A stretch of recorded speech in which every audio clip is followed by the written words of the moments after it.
எந்த பெண்ணை விரும்புதனோ நான் லவ் பண்ற பொண்ணத்தான் எனக்கு கல்யாணம் பண்ணி வைக்கணும் அப்படி கல்யாணம் பண்ணி வைக்காம வேற மாப்பிள்ளை பொண்ணு பாத்துட்டு இருந்தேன்னு வைங்க நான் இப்பவே மருந்து குடிச்சிருந்தேன்பா பெத்தவங்க என்ன செய்வாங்க நம்ம பிள்ளை நல்லா இருக்கட்டும் கட்டி வச்சிருவாங்க நாலு பொண்ணு அவ வந்த உடனே வந்து இவருக்கு போன் போட்டு பேசுற அம்மா அப்பா சொன்ன பிள்ளையவே நம்ம கல்யாணம் பண்ணிருக்கலாம் உங்களுக்கு என்ன பேசுவாளா தாய் தகப்பங்க இருந்தாங்கன்னு வை கல்யாணம் முடிக்காத வரைக்கும் எங்க வேணாலும் போகலாம் எங்க வேணாலும் வரலாம் எத்தனை மணி ஆனாலும் கணக்கு கிடையாது ஆனா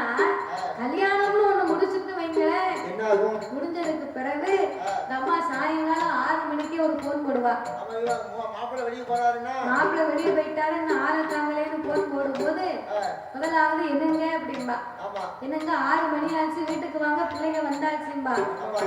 நீ இப்ப வந்துருவே நீ போன வையும்பாரு பிறகு ஒரு மணி நேரம் எதிர்பார்ப்பா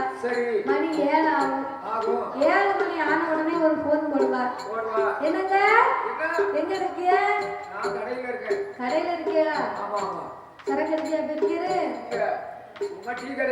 அப்போ 8 மணி 7 மணி ஆச்சுன்னா ஒரு போன் போடுவா நீ வை இப்போ நான் போன் அடிச்சு நீ வைக்கிறதுக்கு முன்னால நான் வீட்டுக்கு வந்துட வேண்டியும் பாரு மறுபடி ஒரு மணி நேரம் ஆகும் 8 மணிக்கு ஒரு போன் போட்டான்னு வை வீட்டுக்காரரை பத்தி கேட்பா இல்ல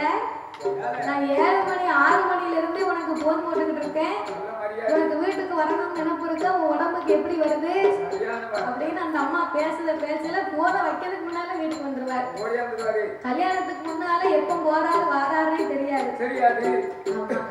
அதனால தாய் தகப்பன் சொல்லி கேட்டா வாழ்க்கை நல்லா இருக்கும் ஆனா இவன் 27 பேர் தர்க்கனுடைய வார்த்தையை கேட்காம